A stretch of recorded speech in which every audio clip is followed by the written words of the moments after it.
Ada sih, ditanya, kok tega banget ninggalin anak? Ih enak banget ya S2 Enak sendiri. banget. Aka sama Ade kalau mau S2 harus beasiswa ya. Mohon maaf kami nggak bisa kalau harus membiayai gitu. Kita tidak bisa mewariskan harta, tapi kita bisa mewariskan pendidikan. Gunakan itu untuk mencapai kesuksesanmu. Bahwa perempuan tuh masih bisa kok mengejar mimpi dia regardless obstacles-nya. Nadia Atmaji Anugrah adalah sosok ibu yang gak pernah berhenti bermimpi. Dari mantan jurnalis Metro TV, kini ia bekerja di perusahaan teknologi multinasional sekaligus berhasil meraih gelar Masters of Arts in Digital Media dari University College London. Selain itu, sebagai penulis dan mom of one, Nadia mengambil keputusan besar, yaitu menempuh pendidikan S2-nya di luar negeri dan berjauhan dengan anak dan suami. Jadi dia speech delay, jadi dokter bilang secara gamblang ini adalah trauma perpisahan. Oh Itu my God. jujur aku sedih banget, karena kan berarti aku nih penyebabnya ya. Tapi waktu itu kita mutusin udah gak usah lama-lama sedihnya, kita cari cara terbaik nih buat anak gimana. Yang aku pengen lebih banyak narasinya lagi bahwa seorang ibu yang ingin mendapatkan pendidikan tinggi itu juga adalah bagian dari merawat keluarganya juga. Jadi kayaknya penting banget ya buat regardless kita mau di luar negeri. Bagaimana sih komunikasi ke pasangannya supaya bisa tetap mendukung karir karena dia waktu mengejar S2? Ya terus intinya kayak aku bacain nih di bukunya tuh cerita ini, terus dia ketawa, ada buku tuh lucu banget, terus dia suka banget, dan dia tuh sampai inget pas dia udah gede ini, terus dia bilang mama kan dulu suka bacain ya waktu kita video callan. Welcome to Boss Mama Podcast, the platform di mana kita mendiskusikan tentang motherhood, career, self-development, karena kita percaya setiap ibu itu bisa menjadi bos versi mereka sendiri. Nah, kali ini Boss Mama yang kita akan interview ada Kak Nadia. Halo Kak, thank you so much for your time. Halo, Sudah senang meluangkan. banget nih ada di Boss Mama Podcast. Seorang profesional yang kemarin memiliki perjuangan tersendiri lah saat menempuh pendidikan S2-nya ke UK. Nanti kita bahas langsung ya. Sekarang sedang bekerja sebagai profesional di perusahaan teknologi yang ada di Indonesia. Namun 4 tahun yang lalu ya kurang lebih itu karena dia menempuh pendidikan Master of Digital Media di University College London UCL di London ya. Seru banget ya kedengarannya, kita kupas tuntas. Cuma sekarang gimana kabarnya Kak? Baik, alhamdulillah dengan berbagai kesibukan karena saya sebagai profesional tadi udah ceritain ya di sebuah perusahaan teknologi, terus juga seorang ibu, terus juga ada bantu-bantu usaha keluarga juga. Kebetulan ada Eco Park di Purworejo, kita lagi kembangin, sama ada kayak Melon Garden. Jadi harapannya sih daerah asal saya dulu di Purworejo juga bisa berkembang, dan itu nerapin ilmu-ilmu yang aku dapat juga waktu kuliah kemarin. Sangat membangun our roots ya. Betul. Keren banget, jadi sangat banyak kesibukannya. We'll get into that. Cuma pertama-tama aku pengen tanya nih, sebenarnya waktu itu aku tahu Kak Nadia dari cerita pengalaman S2 Kak Nadia waktu ke London. Sebelum menikah mungkin Kak Nadia udah punya mimpi ya untuk melanjutkan studi ke S2 ya. Dan itu mungkin untuk bagi banyak perempuan, orang-orang itu juga mimpi, terkhusus kita kuliah di luar negeri lah ya. Kalau menurut Kak Nadia, kenapa sih penting untuk kita menempuh pendidikan lanjut, baik itu luar negeri maupun luar negeri? Tapi di kasus Kak Nadia, kenapa waktu itu pengen S2 di UK? Jadi menurut aku sendiri, sebagai perempuan itu punya hak untuk bertumbuh ya, secara personal maupun juga secara profesional. Jadi pada saat kuliah ke luar negeri itu memang benar-benar yang namanya berpikiran kritis, berdiskusi dengan orang-orang dari beragam latar belakang, terus juga kemampuan untuk bisa mendalami sebuah isu sesuai dengan yang kita baca dari jurnal, dari buku, itu tuh benar-benar terasah. Jadi secara personal dan profesional tentu sangat meningkatkan peluang dari perempuan ini untuk mendapatkan kehidupan yang lebih baik. Itu yang pertama. Tapi yang kedua juga, ini karena sudah menikah, jadi melihat dari keluarganya juga.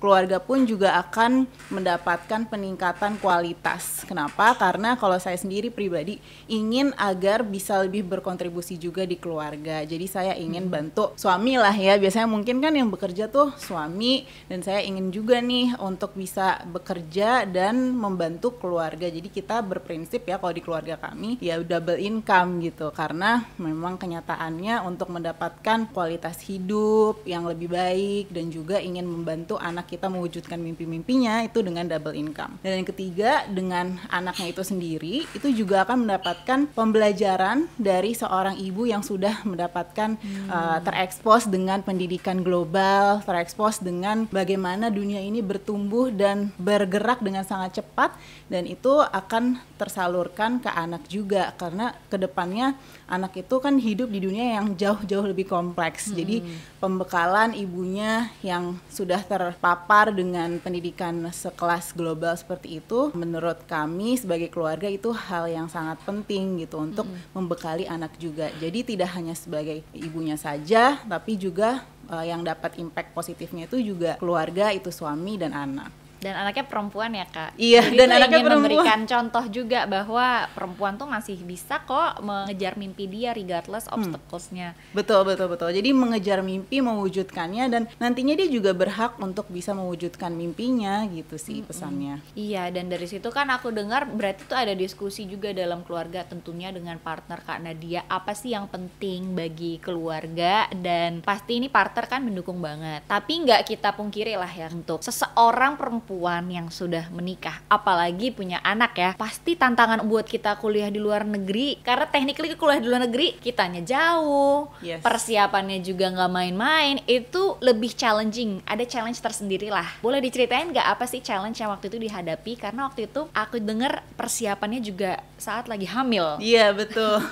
Hamil di mana muntah-muntah, kita mulus biasanya, nah ini luar biasa, boleh diceritain? Iya, jadi tantangan yang sangat terasa itu waktu ya, karena kan kita sebagai individu yang juga pekerja, yang juga istri, yang juga ibu gitu ya, walaupun ada yang bantuin juga di rumah, tapi kan kita juga ada hal-hal domestik yang kita perlu kerjain sendiri dan gak bisa ditinggalin gitu. Jadi waktu itu bener-bener stretch gitu ya, bandwidth kita tuh bener-bener jadi tipis gitu untuk diri kita sendiri, karena kita punya multi peran tadi, itu tantangannya. Terus juga tantangan untuk bisa hadir di setiap momen-momen penting, baik itu untuk anak maupun suami ya. Jadi kita memang pengen mewujudkan mimpi itu, tapi di sisi lain kan ada kewajiban yang kita juga harus penuhi ya sebagai tadi itu ibu dan istri. Terus juga tantangan untuk kita bagi waktu untuk siapin dokumen-dokumen itu juga di tengah, yaitu tadi ya, dan lagi kerja juga nggak sih hamil, saat lagi itu? kerja juga. Jadi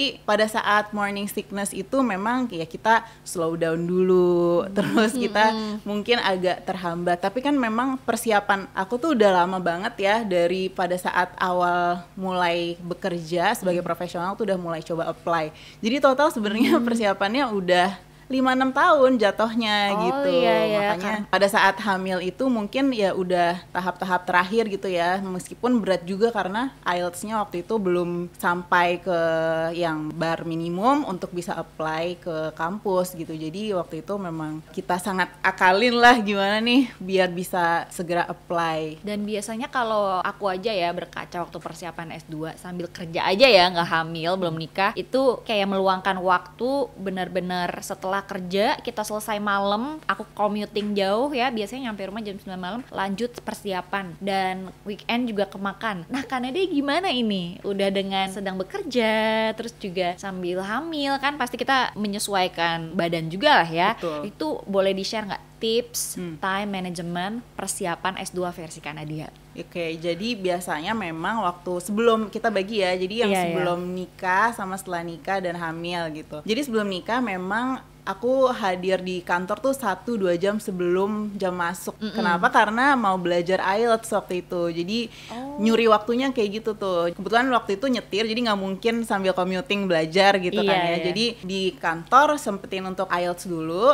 Terus aku liputan ya ke lapangan, dan kerap kali kadang ada waktu untuk nunggu narasumber tuh dimanfaatin buat nggak cuma ngobrol aja. Mungkin ngobrol penting juga sih untuk reporter ya waktu itu, karena kan butuh itu untuk profesinya gali-gali sebagai reporter ya. Betul, waktu itu reporter. Terus pada saat menunggu juga pas benar-benar kosong ya latihan IELTS lagi gitu, karena jam kerjanya reporter kan memang cenderung tidak ada jam kerja ya. Panjang, tapi mungkin di tengah-tengah kita bisa curi-curi ya. Iya benar gitu. Jadi terus waktu-waktu yang kita libur kadang juga harus standby, tiba-tiba ada kejadian gitu. Jadi ketika waktunya benar-benar kosong ya kita manfaatin di sela-sela itu. Nah terus Terus pada saat kerja itu kan tadi pagi kita curi start ya, kerjain IELTS dulu, terus kerja, terus pulang, ya itu tadi pas pulang nggak bisa leha-leha, jadi kita ngerjain esai sampai, jadi weekday pulang kerja sampai Sabtu itu ngerjain esai. Terus abis itu di hari Minggu biasanya ikutan webinar yang tips-tips beasiswa gitu, atau nonton YouTube tips-tips mendapatkan beasiswa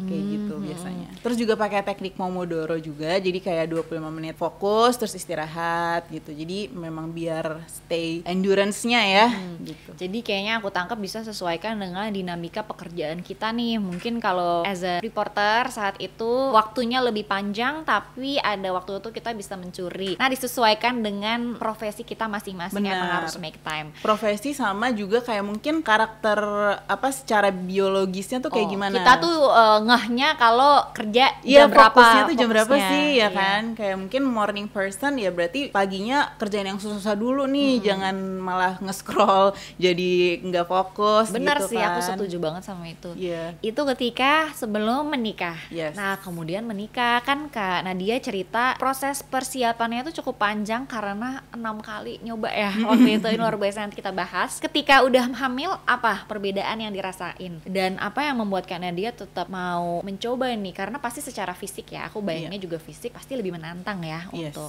menjaga semuanya banget sih, karena kan Kak Sabrina juga nyadar ya waktu kita hamil tuh kayak lebih apa secara hormonal, emosionalnya bener, itu udah bikin lebih demot gampang deh kayaknya. Benar, lebih kayak moody aja kan. Terus abis itu juga kaki pegel karena waktu udah makin gede kan makin membengkak ya. Terus juga posisi tidur gak nyaman, jadi waktu itu memang butuh semangat ekstra. Karena waktu itu yang membuat aku semangat banget dan mindsetku tuh adalah sebelum anakku lahir, aku harus udah klik submit ke kampus nih gitu. Udah deadline ya.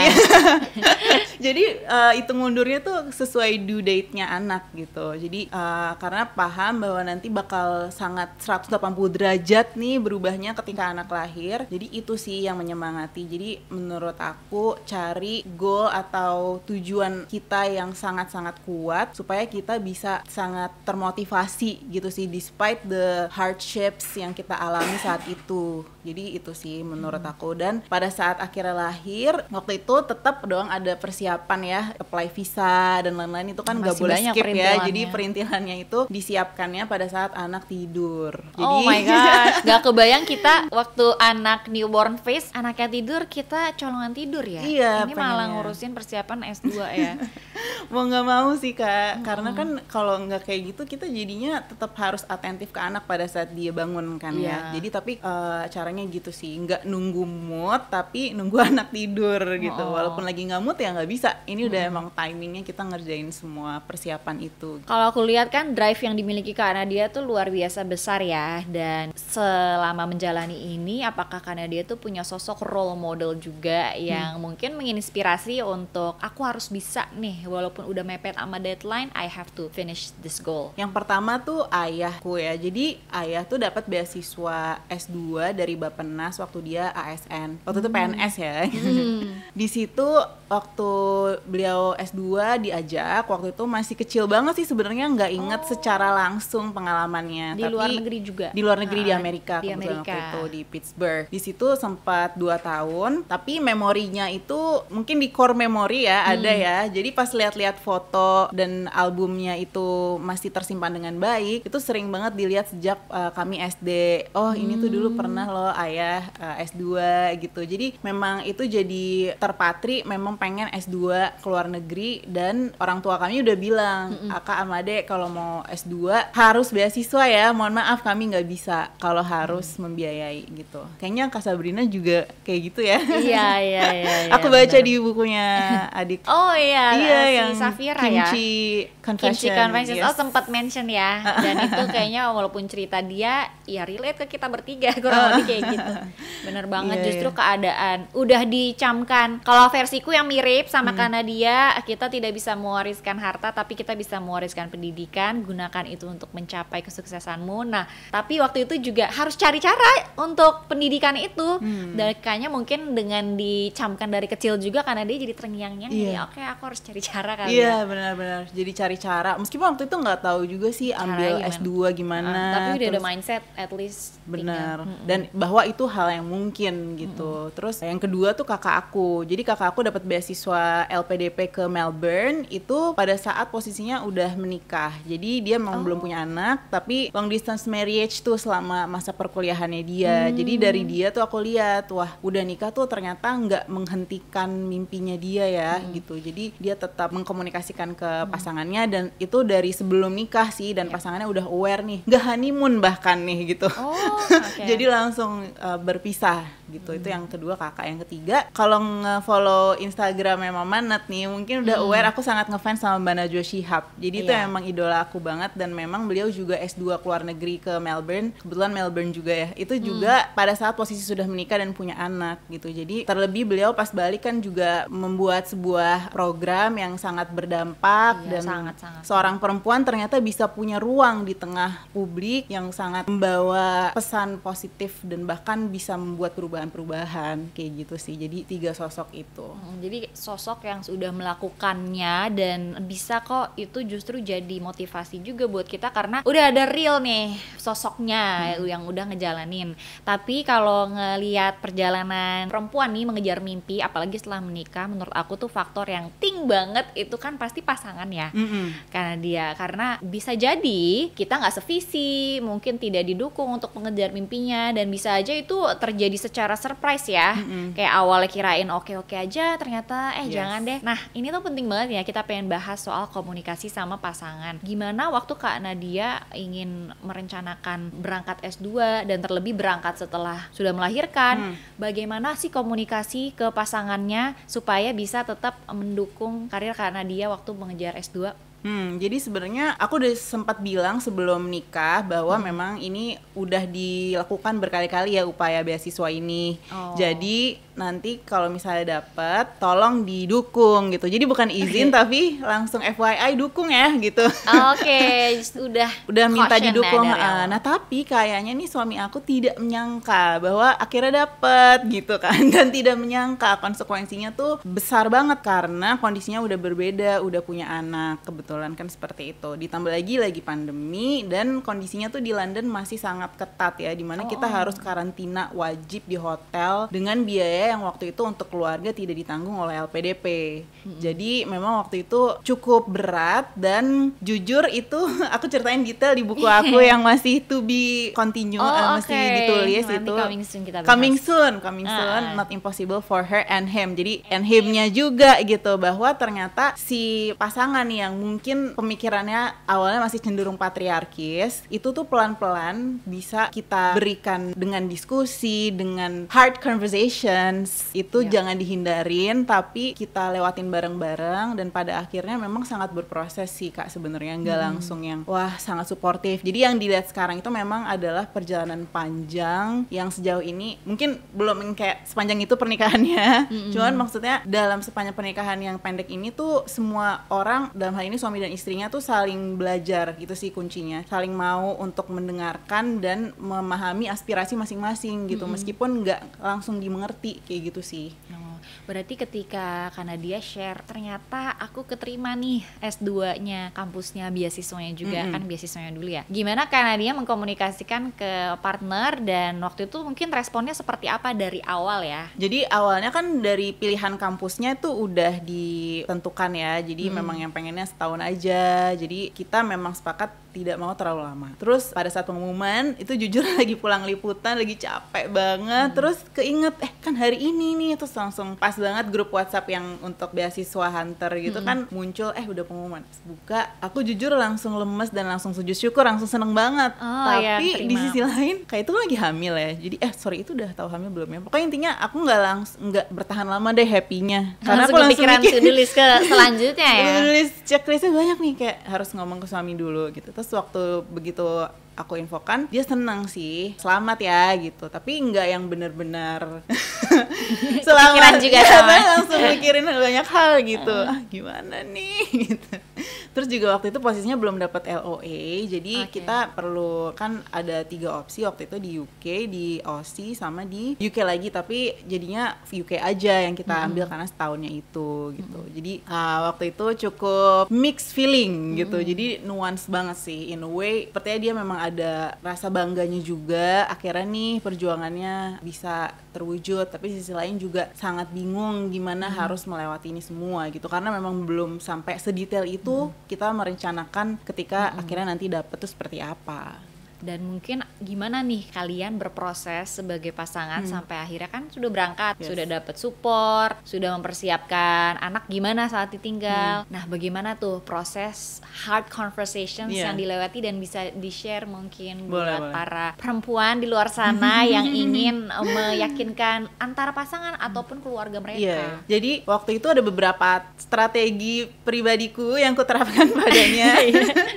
Pertama, sebenarnya ini yang enggak secara sengaja. Jadi aku beli buku yang ditulis oleh Kalis Mardiasi tentang Sister Villa You'll Never Be Alone, sama satu lagi Muslimat yang Diperdebatkan. Nah, 2 buku itu tuh tentang perjuangan perempuan, dan pokoknya intinya kayak cerita-cerita tentang gimana perempuan mendapatkan kesetaraan gitu ya, dari berbagai POV dan juga POV-nya Mbak Kalis gitu. Tapi itu secara nggak sengaja dibaca sama suamiku, karena dia sebenarnya juga suka baca. Tapi kayak dia ternyata membaca itu, tapi aku found out-nya juga setelah lama sih. Jadi itu pertama, buku walaupun nggak sengaja dia baca ya. Terus kedua, aku bikin video call sama temanku yang perempuan yang udah S2 duluan sama keluarganya. Jadi sebenarnya kita ada opsi untuk membawa, maksudnya bareng-bareng nih ke luar negeri gitu. Jadi waktu itu kita diskusi gimana sih kalau suaminya mendampingi, bisa nggak dapat kerja di sana, terus kayak caranya gimana gitu. Jadi kita ya ada opsi itu sebenarnya gitu di awal. Terus yang ketiga, aku diskusi bener-bener bayangin ini kalau misalnya lagi kuliah, kamu hanya berdua nih dengan anak 1 tahun gitu. lagi ya saat anak itu 1 ya. tahun. Kira-kira gimana? Jadi berbagai hal kita exercise lah ya, gimana opsi-opsinya. Terus abis itu yang penting kan pada saat itu dapat blessingnya ya gitu. Betul, Jadi ridho suami ridho ya, suami itu tetap nih, sangat penting.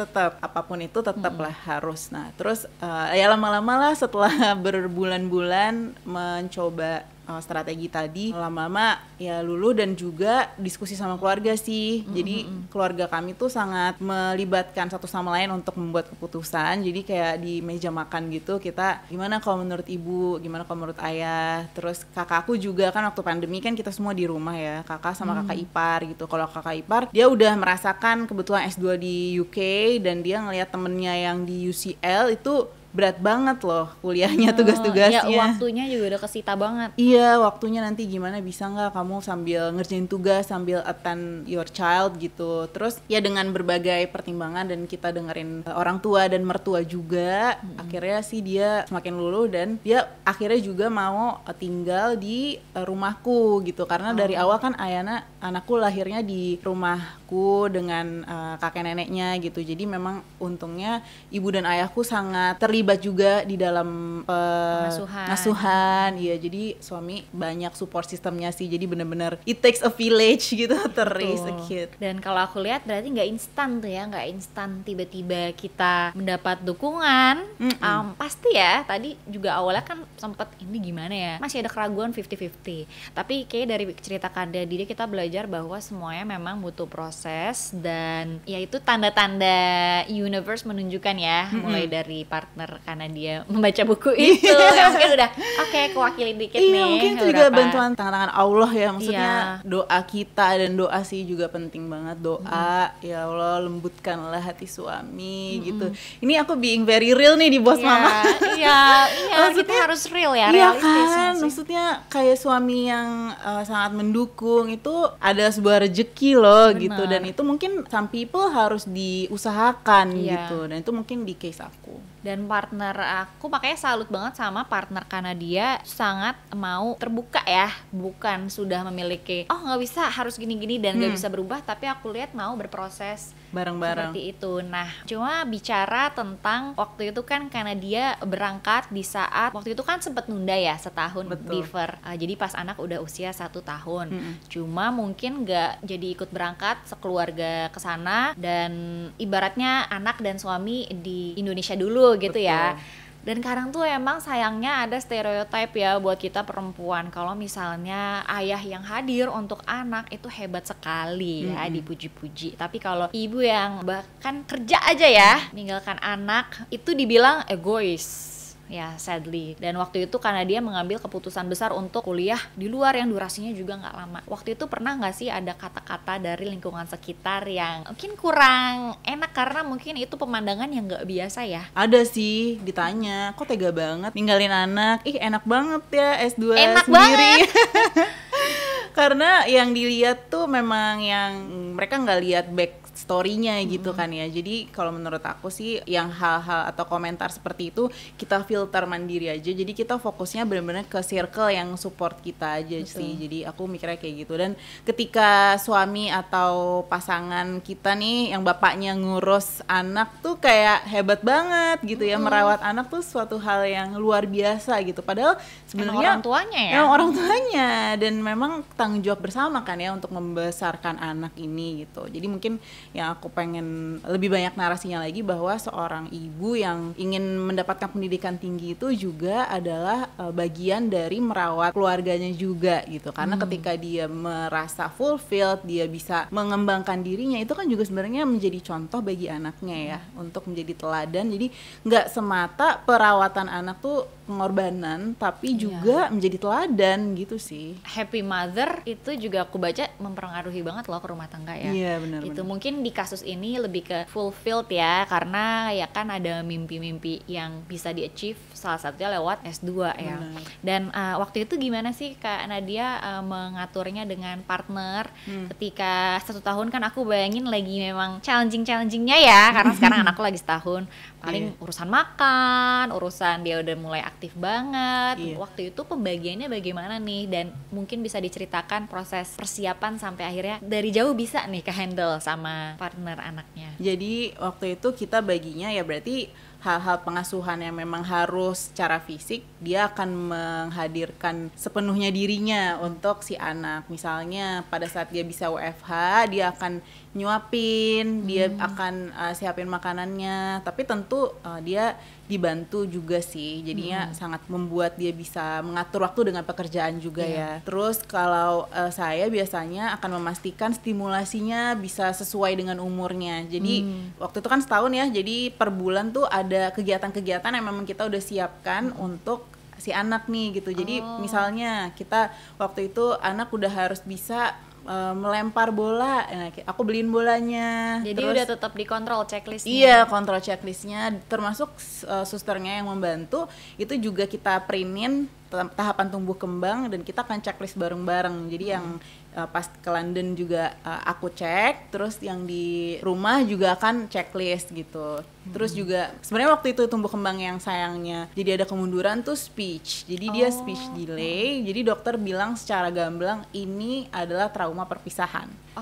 Itu jujur aku sedih banget karena kan berarti aku nih penyebabnya ya. Tapi waktu itu kita mutusin udah nggak usah lama-lama sedihnya, kita cari cara terbaik nih buat anak gimana. Nah waktu itu sebenarnya sempat terapi di rumah sakit, tapi dia nggak cocok ternyata karena benar-benar langsung stres banget. Mungkin karena baby pandemi, jadi dia ketika dalam satu ruangan hanya bersama dengan orang yang dia asing, itu dia langsung stres banget gitu, karena kan kita takut biasa gitu. isolasi Karena, ya. betul, pas isolasi kan hanya dengan orang tua atau orang yang dia kenal. Jadi akhirnya kita cari-cari banyak cara, akhirnya ketemulah salah satu stimulasi yang nggak terlalu bikin dia stres karena barengan sama sepupunya gitu. Untungnya sepupunya tuh anaknya kakakku, itu ada 2 orang jadi twins.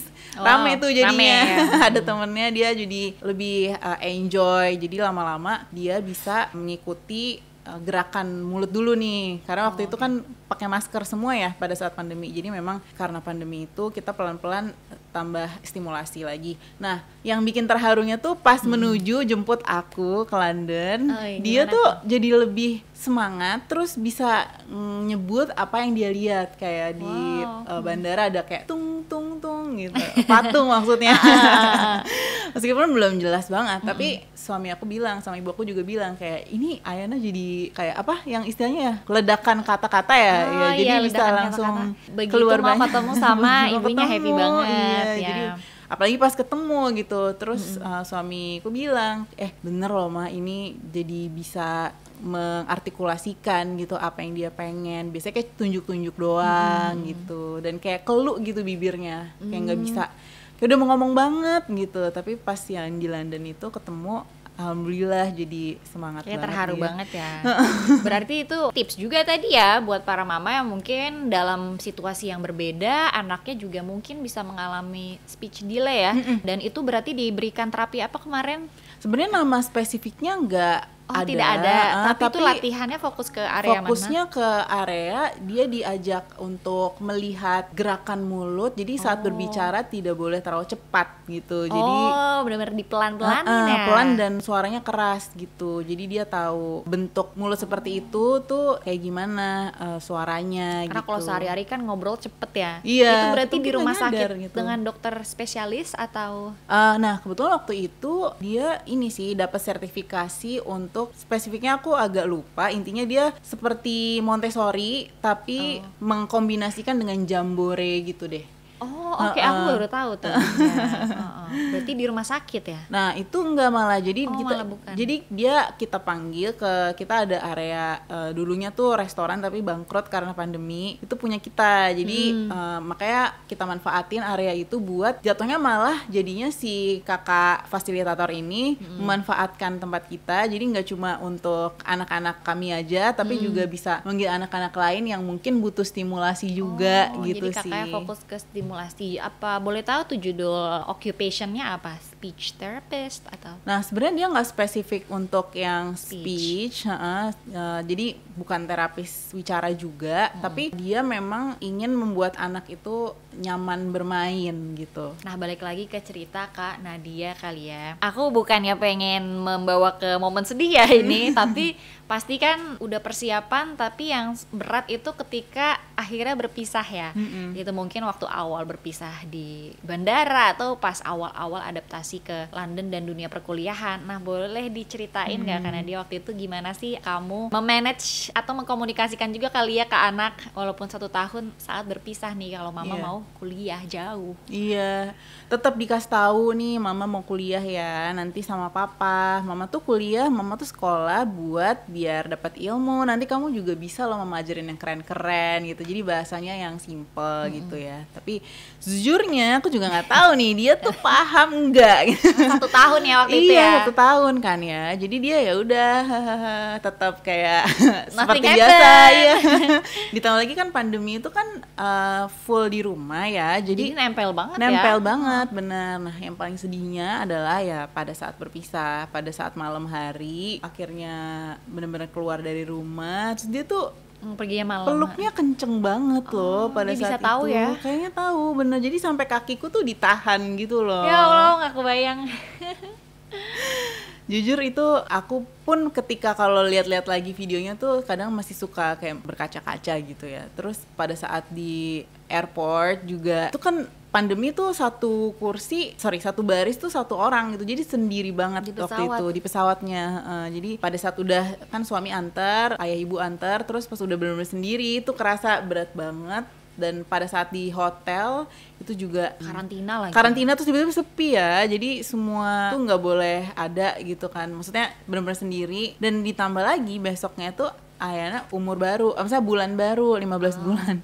Terus biasa tuh kita tiap bulan tuh kayak ada apa Selebrasi. iya, kecil. selebrasi kecil gitu kan. Nah itu tuh kayak video call, terus kirim buku dari ya kita belilah di e-commerce gitu ya. Terus pas dia baca tulisannya, maaf ya mama nggak bisa ada di sana gitu, tuh kayak langsung berembes mili gitu. Tapi setelah itu sih udah lebih bearable sih setelah karantina, karena kan emang ya pengen bertanggung jawab juga ya dengan pilihan kita, jadi nggak bisa kelamaan sedih.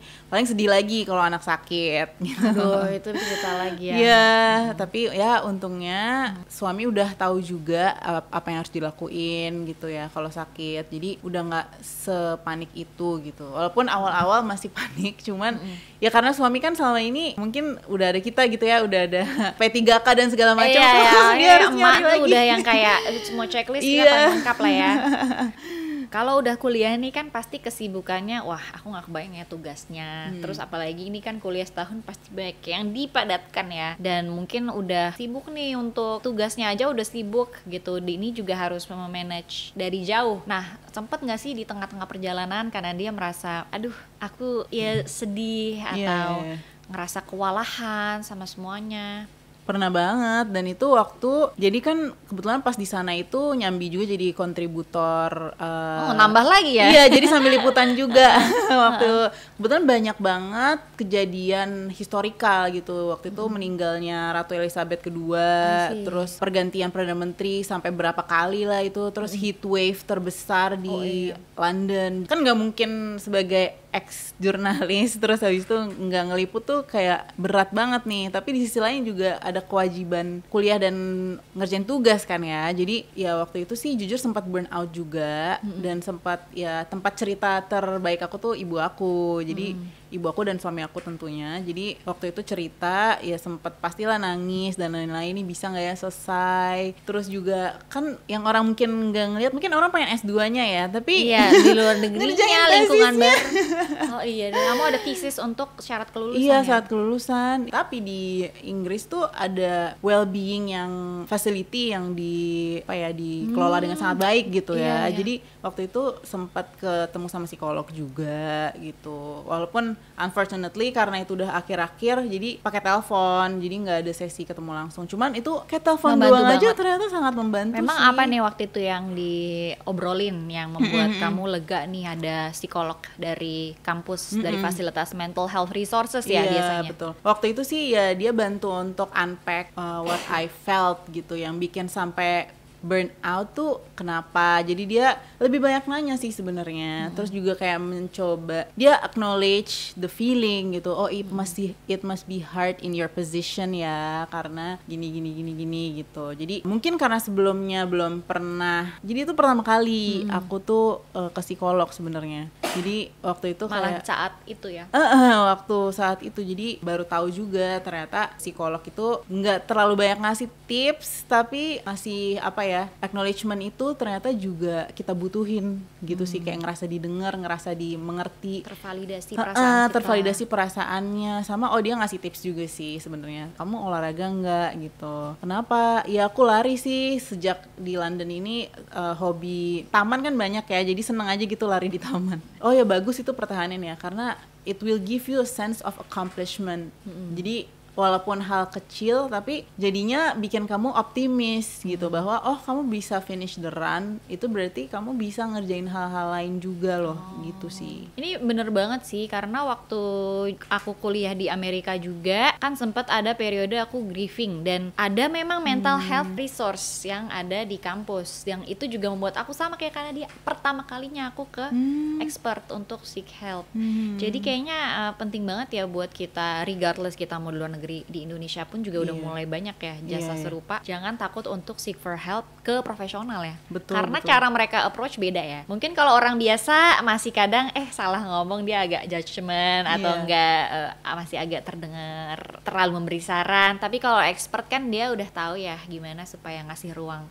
Jadi bener banget sih, mental health resources tuh jangan takut lah buat seeking help. Terus nih aku penasaran nih, karena dia kan durasi kuliahnya tuh cukup lama ya, 1 tahunan lah ya kurang lebih. Dan pernah nggak sih ada momen dimana udah berjalan beberapa bulan, ada perubahan nih dari anak ke kita, karena mungkin kalau komunikasi lewat video call ya. Video call ya. Kita tiap hari tuh harus video call. Tiap hari, jadi syaratnya tiap hari harus video call. Iya, pokoknya apapun yang terjadi video call. Bahkan waktu dia ke dokter anak juga itu tengah malam di London aku bangun. Pokoknya aku pengen tahu nih perkembangan, apalagi pas dia speech delay jadi itu sambil kan. ke DSA sambil sambil ada video call.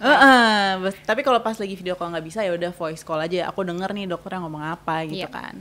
Nah tapi kalau pas video call itu memang tidak bisa terlalu mengharapkan anak fokus, karena yang namanya anak setahun itu disuruh lihat layar terus ngobrol itu kan belum bisa. Jadi memang akunya yang harus berbesar hati sih untuk anak masih lebih seneng enjoy dengan yang real aja yang di samping-samping dia gitu. Tapi waktu video itu ditambah lagi dia belum terlalu bisa menjawab dan belum saatnya ngomong juga ya. Sebenarnya umur 1 tahun sih waktu itu udah bisa harusnya, tapi memang belum bisa ngobrol lah ya gitu. Terus kita akhirnya gini, aku beliin buku, terus kadang aku beliin dari e-commerce terus dia langsung bisa baca, atau aku beliin dari London nih terus aku titip ada orang yang balik ke Indonesia. Nah nanti dia bisa tahu apa sih landmarknya London gitu. Jadi kayak dia menuju pas dia jemput aku ke London, dia tuh udah tahu ada Big Ben, ada London Eye, macam-macam gitu. Udah gitu kayak bukunya interaktif banget gitu, bisa dipencet-pencet. Jadi seneng tuh. Jadi pas video call itu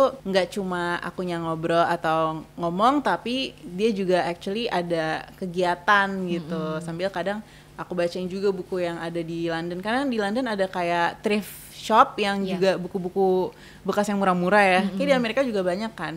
Ya terus intinya kayak aku bacain nih di bukunya tuh cerita ini, terus dia ketawa, ada buku tuh lucu banget, terus dia suka banget, dan dia tuh sampai inget pas dia udah gede ini, terus dia bilang, mama kan dulu suka baca ini ya waktu kita video callan gitu. Cara baca ini berarti gimana tuh? Ada bukunya, terus karena dia ngomong, itu yang itu loh, Big Ben kayak gitu. Iya, jadi kalau Big Ben berarti si bukunya ada di samping dia kan, terus dibantu sama suamiku juga sih, jadi kayak Pak tunjukin Pak yang Big Ben gitu, tunjukin gitu. Terus Ayana tau gak London Eye yang mana? Terus dia bisa, habis itu lama-lama karena udah ngerti dia tunjuk. Tapi kalau bukunya ada di aku, jadi aku akan tunjukin ke dia nih bukunya, terus sambil aku baca kayak gitu.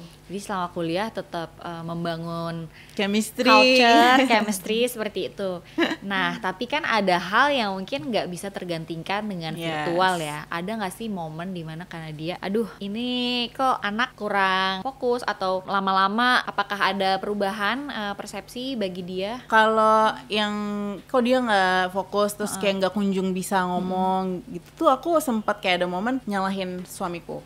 Kayak ini kamu pasti kurang cerewet nih, harusnya tuh kamu artikulatif kalau misalnya mau dia mau ngapain kamu tuh disuarain gitu loh. Ini Ayana lagi mau ambil buku gitu, jadi semua tuh harus kamu ngomongin, nanti lama-lama dia bisa gitu. Ya suamiku kan emang orang introvert ya, jadi memang nggak yang suka ngomong banget gitu. Terus dia ya kamu lah kesini, ya intinya kita jadi ada sedikit friksi-friksi kayak gitu, yang mana menurut aku tuh sangat wajar sih. Mungkin ya di satu sisi aku kangen dia juga kangen sama aku gitu. Jadi ya sebagai pasangan yang lagi jarak jauh, kita ya lama-lama menyadari sih kayak nggak akan bagus nih kalau kita kayak gini, mending kita cari solusi aja gimana gitu. Ya udah akhirnya kita sama-sama, ya suami aku lama-lama mau lebih artikulatif gitu, di sisi lain aku juga nggak pushy lagi gitu, karena kan ya udah emang yang namanya satu orang tua nih, mungkin dia akan lebih berat gitu untuk bisa harus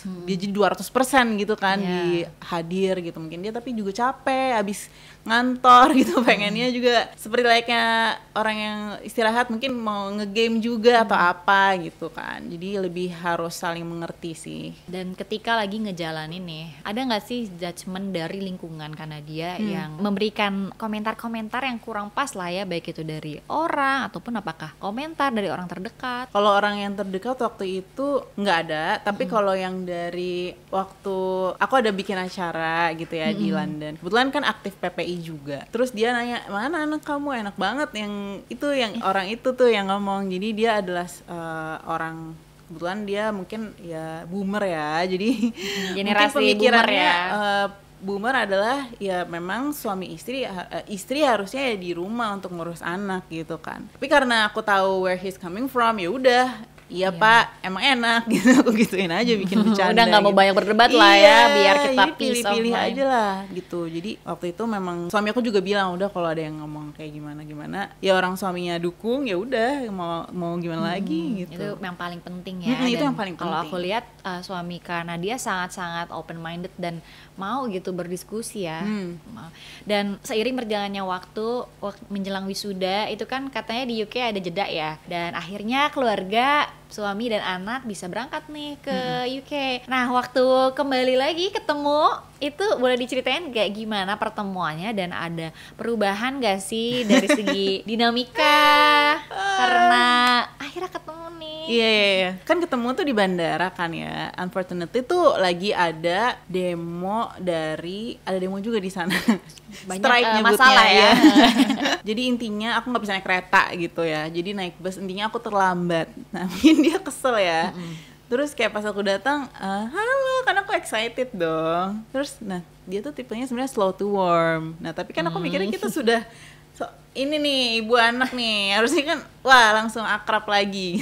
Terus dia ternyata kayaknya agak bingung gitu, karena dia mungkin selama ini ngeliatnya di HP. Terus dia ngeliat aku, oh ini bentuknya gitu. Jadi dia masih mempelajari, terus masih ingat-ingat lagi kayaknya. Jadi pas aku peluk tuh dia menghempasku. Oh ya ampun. Iya, jadi kayak pas kangen banget gitu kan. Terus dia kayak gitu, ya aku awalnya udah sempat mencoba tenang, tapi tetap aja dalam hatiku kayak aku kan ibunya nih gitu. Tapi yaudah, waktu itu suami aku bilang udah nggak apa-apa, pelan-pelan aja gitu. Memang pada saat trip 10 hari itu, awal-awal kayak 3 harian lah, dia tuh masih belum mau kayak bener-bener yang nempel banget sama bapaknya, even pas tidur gitu. Karena kan emang tidurnya selama ini sama bapaknya kan. Papanya tuh kayak udah bestinya banget lah. Terus mau sama papa gitu. Oh, ya udah oke gitu. Oh, ternyata masih ada momen untuk mengakrabkan lagi. Jadi harus rebonding lagi gitu. Dan itu emang effort sih. Dan pas nyampe di Indonesia juga dia maunya sama eyangnya, karena kan papanya udah harus kerja kantoran. Terus ya udah sama eyangnya yang udah terbiasa tuh tiap harian sama dia. Ya itu juga mulai kayak aku sedikit mempertanyakan kepada ibuku, ini kayaknya ibu terlalu manjain deh kayaknya gitu. Cuman setelah aku berefleksi lagi, ya wajar lah dia pasti merasa aman dan nyamannya dengan orang yang sehari-harinya ada sama dia, which is very normal gitu. Terus ya udah akhirnya rebondingnya itu banyak tahap yang dilakuin sih. Ya akunya pribadi juga banyak baca buku, cari-cari tahu tipe-tipe anak tuh gimana, terus kayak cara udah mau punya karakter nggak sih, soalnya di usia segitu ya. 2 tahun ya berarti 2 tahun, iya connect-nya gimana ya gitu. Aku pengen tanya tips time management ya. Jujur aku tahu kalau kuliah di luar negeri kan tugas banyak banget, kelas juga kita pun harus reading ya sebelum kelas. Iya. Ada tesis juga. Dan ini on top of that harus hadir untuk anak. Apa sih time management tips dari Kanadia untuk mengatur itu semua, baik mentally dan technically? Kalau secara technically ya kayak project management pada umumnya, jadi kita prioritinya apa dulu. Biasanya aku dari yang paling susah dulu sih. Itu yang ketika masih fresh-freshnya dan fokus banget, itu aku kerjain. Dan tipe aku tuh yang morning person, jadi berarti paginya dibanyak-banyakin. Harus banyakin. Nah, dan di waktu yang gak bisa diganggu gugat tuh adalah ketika harus video call nih sama keluarga. Nah itu tuh juga udah diplotin. Nah terus habis itu kalau secara mental dikompartmentalisasi sih. Jadi kalau memang udah harus kuliah, padahal tuh anak mungkin sakit ya, itu jadi kayak udah harus titip ke ke suami nih, udah delegasi kan. Jadi ya udah percaya sama suami, terus sama ibu di rumah gitu. Jadi dipilah-pilah gitu. Meskipun itu work in progress juga sih. Kadang kalau apalagi kalau lagi dapet ya ibu-ibu mungkin ya perempuan semuanya menyadari gitu kalau itu akan lebih challenging gitu. Tapi ya kita berusaha semaksimal mungkin untuk melakukan pembagian mental tadi itu. Looking back, ngelihat perjalanan Kanadia yang kayaknya panjang, ada ups and downs banget, gak mudah, bahkan kayak gampang banget untuk pengen berhenti ya di tengah jalan. Dan jika diberi kesempatan, apa yang ingin kamu lakukan secara berbeda? Sangat-sangat worth it sih menurut aku gitu ya. Dan mungkin rezeki aku juga bahwa aku dapetnya tuh setelah menikah dan punya anak gitu. Rezeki dan juga sayangnya gitu ya. Terus kalau punya kesempatan aku bakal ini sih, mengulang hal-hal yang mungkin pada saat persiapan itu kurang maksimal. Kayak misalnya waktu itu aku belum tahu kalau mau ninggalin anak lama itu ternyata nggak boleh yang se-abrupt itu. Jadi kan waktu itu aku benar-benar full di rumah, terus kayak attentive banget. Terus tiba-tiba hilang. Nah itu tuh ternyata yang bikin anak tuh traumanya tuh itu gitu. Nah harusnya tuh ini juga aku dapetin infonya dari Dr. Mesti ya. Jadi abis ketemu Dok Mas juga kan kemarin. Waktu Nah itu kebetulan aku konsultasi. wawancara juga waktu buat buku Not Impossible for Her and Him, jadi ditunggu ya. Siap, nanti kita share nih spill-spillannya. Siap. Gitu. Jadi ya harus bertahap, nggak boleh kayak langsung hilang. Bertahap tuh dalam arti kayak seminggu nggak full bersama dia, berapa Betul. jam aja atau bagaimana sih karena dia Sebenarnya teknisnya? Secara yang teknis spesifik banget itu nggak ditentuin, tapi at least tuh misalnya nih di seminggu pertama kita hanya ada di rumah tuh 2 hari, 3 hari, terus habis tuh 2 minggu selanjutnya kita cuma sehari. Jadi emang harus dipersiapkan dan di soundingnya bener-bener nanti main caregiver kamu bukan mama tapi nanti sama papa gitu atau sama sus gitu. Jadi anak tuh butuh proses progresifnya tuh kerasa gitu, nggak yang tiba-tiba gitu. Kalau kemarin langsung pergi ya soalnya. Langsung. Aku pikir karena ya kan ini sebelum lama pisah nih, jadi mau puas-puasin bareng dulu. Iya benar, gitu wajar sih banget awalnya sebenarnya. mikirnya. Ternyata wah secara psikologis itu sangat berdampak ke anak. Dan apakah benar waktu itu kan dikatakan oleh dokternya salah satu alasan anak mungkin bisa speech delay karena ada trauma perpisahan. Itu benar faktornya seperti itu salah satunya pasti ya? Atau bagaimana ya? Iya, jadi itu apakah memang ada dampak-dampak apa aja sih dari trauma perpisahan? Iya, yang aku cek juga ke dokter dan psikolog anak memang trauma perpisahan atau separation anxiety itu bisa berpengaruh ke kemunduran tumbuh kembang. Nah, salah satunya yaitu yang dia harusnya mungkin sudah bisa bicara, dia jadinya belum bisa. Terus juga kayak yang mungkin dia tadinya udah nggak ngompol, terus jadi ngompol lagi, kayak gitu sih memang. Berarti separation itu yang harus di manage dan tadi dibagikan ya separation tips-tipsnya. anxiety. Nah ini mungkin kita udah ke pertanyaan-pertanyaan terakhir, tapi pasti banyak perempuan di luar sana yang ingin juga lah ya mengejar mimpi baik setelah mereka menikah ataupun mereka punya anak ya, walaupun tantangannya mungkin akan bertambah. Ada nggak sih tips yang ingin disampaikan oleh Kanadia bagi perempuan di luar sana yang masih ingin nih mengejar mimpi untuk kuliah di luar negeri? Apa yang harus mereka expect dan mungkin tips-tipsnya? Yang pasti karena sudah berpasangan, udah punya suami, itu harus banget komunikasi ke suami. Kalau misalnya sebelum nikah belum sempat share gitu ya, harusnya sih udah gitu kan. Tapi memang akan lebih berat kalau suami tuh tidak mendukung. Ada baiknya pada saat diskusi itu juga melibatkan sisi suaminya itu ekspektasinya ingin seperti apa gitu. Jadi nggak cuma diri kita aja mi gitu, tapi juga the whole family itu juga ada dampak atau hal positif yang dirasakan. Nah rasanya kalau seperti itu sih akan lebih menerima gitu ya, lebih juga cari jalan terbaik untuk si keluarga itu sendiri gitu. Misalnya skenario awal pengen yang harus yang Harvard gitu, 2 tahun Harvard Kennedy gitu. Itu kan kayak mungkin secara ibu ini bisa gitu ya, tapi ya gimana nanti anaknya, yaudah kita cari yang setahun aja yuk gitu, alternatifnya apa ya gitu. Atau kayak misalnya negaranya yang tadinya pengennya di Amerika tadi atau di Eropa atau di mana, yang dekat aja yuk, mungkin Singapura atau Australia Dan gitu. itu beda-beda tiap keluarga, yang penting setujunya seperti apa. Iya benar, dan juga mungkin ditekanin juga apa dampak positif yang tadi itu, kayak misalnya oke, dengan aku ini bisa dapat peningkatan karir nih, nanti kan kalau peningkatan karir juga pada akhirnya double income itu untuk keluarga juga gitu misalnya. Terus juga kayak nanti sistem pendidikan di sana kita tahu hal-hal baik di sana, kita bisa bawa, kayak misalnya waktu itu aku nih ikut World Book Day di London, terus ngelihat gimana anak-anak yang di sana tuh suka banget baca buku, terus bahkan pakai kostum dari buku-buku historical kayak Alice in Wonderland, dia pakai baju Mad Hatter-nya gitu. Celebrate banget ya. Celebrate banget. Jadi pas aku ceritain itu ke Ayana pas video call gitu ya, terus kayak pas di rumah itu jadi sekarang dia jadi sangat-sangat suka baca buku sebelum tidur gitu. Despite berpisah masih ini loh, bisa banget ya seorang ibu menstimulasi anak. Nah aku lihat anak Kak Nadia, Ayana tuh suka juga dengan buku. Iya, jadi ya makanya kayak orang nanya kok bisa sih nggak kayak adik banget ke YouTube atau kayak nggak main HP Tetap gitu gak ya. screen time ya meskipun Iya, karena dia ditinggalkan. lebih suka baca buku ya, walaupun dia belum bisa baca ya, tapi dia bisa menikmati gambar-gambarnya atau menikmati rasa bosan, terus atau main puzzle. Aku sih ngelihatnya ya kita nggak bisa terhindar lah ya dari gadget, jadi kita batasin, tapi dia juga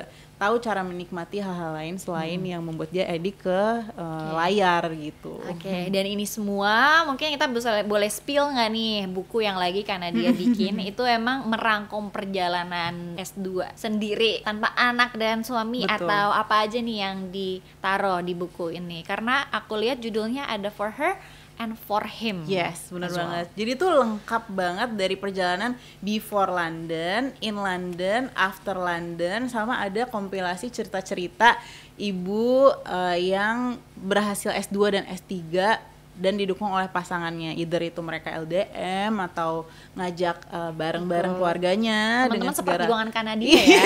Itu dirangkum semua di dirangkum situ. semua di situ, ups and downs-nya it's very real gitu. Jadi yang mungkin kelihatan di Instagram mungkin yang outputnya sih, yang Summary-nya. sekarang udah summary-nya aja, tapi di buku itu emang I'm being very real dan trying to being relevant juga, karena emang sangat-sangat berat sih kalau untuk yang menurut aku long distance marriage. Jadi juga divalidasi oleh psikolog hubungan yang aku interview juga di buku itu. Dia bilang long distance marriage is not for everyone, it's really Saking hard beratnya. gitu. Jadi bertahan dan bisa bareng lagi itu juga bagi kami satu milestone. Pencapaian ya. Dan karena dia kemarin pas kuliah di London sempat membuat buku juga ya, ini bersama anak-anak PPI London. Betul. Sesendok teh kehidupan mahasiswa di London. Ini apa nih isinya nih? Iya, jadi kan mungkin kalau London identik sama teh ya. Jadi pengalamannya dituliskan dalam sesendok teh ini, masing-masing tuh punya tehnya masing-masing gitu. Jadi kalau dari cerita aku di sini, aku menjadi salah satu kontributornya. Aku Ada cerita nih sebagai seorang ibu yang lagi S2, tapi ini salah satu cuplikan ceritanya. Jadi kan dari berbagai episode. Nah, ini aku share di sini. Nah, ini mungkin aku berbagi dengan teman-teman Bos Mama viewers gitu, bener subscribers. banget. Nih mungkin ini menurut aku cocok buat teman-teman yang pengen banget nih kuliah di luar negeri dan banyak kisah-kisah cuplikan yang ya setiap orang perjalanannya kan beda-beda ya. Benar. Jadi buat para subscribers nih aku mau ngasih quiz ke kalian. Mungkin nanti kita akan memberikan hadiah untuk subscriber beruntung. Boleh nih kalian komen di bawah sini. Kenapa sih kalian mau buku ini dan kenapa kalian mau meraih mimpi untuk kuliah di luar negeri ataupun kuliah melanjutkan pendidikan tinggi ya. Yes. Gitu, nggak harus di luar negeri sebenarnya ya, Nggak sesuai apa-apa, boleh. tujuan kita. Jadi boleh di-share, nanti komen terbaik kita pilih dan kita akan bagikan bukunya. Oke, terima kasih Kak. Dan terakhir nih aku pengen Kak Nadia mungkin ngomong ke depan kamera. Oh, oke. Ada nggak nih pesan yang ingin Kak Nadia sampaikan untuk anak Kak Nadia setelah ya kan perjuangan yang dilalui sebagai ibu, sebagai caretaker, istri dan pelajar juga nih. Apa yang pengen Kak Nadia sampaikan ke Ayana? Wah, ini surprise sih. Ayana, makasih ya udah jadi anak yang sangat sabar nunggu mama kuliah waktu di London 1 tahun. Dan waktu itu kamu sama papa doang ya, sama yang Titi Kukung di rumah, nggak ada mama. Ya mama maaf ya nggak ada secara fisik buat kamu, tapi kan kita video call terus ya. Ya semoga kamu juga happy sekarang udah bareng sama mama lagi. Dan mama bangga banget dengan sekarang pertumbuhan dan perkembangan Ayana semakin optimal. Terus semangat ya Ayana, love you. Dan pastinya Ayana bangga banget, aku pun bangga banget ya. Thank you so much Kak Thank you Nadia so udah much. membagikan, karena aku yakin Kak Nadia tuh bisa jadi sosok role model juga untuk mungkin ibu-ibu di luar sana yang masih punya mimpi yang timeline kita kan beda-beda ya. Betul Mungkin banget. ada keinginan untuk S2 tapi belum tercapai, cuma rasanya nggak mungkin. Nah ini adalah bukti nyata ya teman-teman, dan semoga kalian bisa terinspirasi because I Amin. was inspired. Dan thank you so much teman-teman udah menyaksikan episode Bos Mama Thank kali you. ini. Kalau misalnya kalian ada insight, pertanyaan, komentar boleh nih komen di bawah sini atau tag ke bosmama.society. Sekali lagi terima kasih banget Kak Nadia, Terima and I kasih hope banget. you have a great career ahead of you, I'm sure. Dan ditunggu Amin. juga bukunya ya untuk Yes, launching. amin. Thank you Oke. so much Kak Sabrina dan semua penonton podcast Bos Mama. Semua sukses, semua bisa meraih mimpinya. Amin. Thank you so much. Thank you, bye-bye. Bye bye.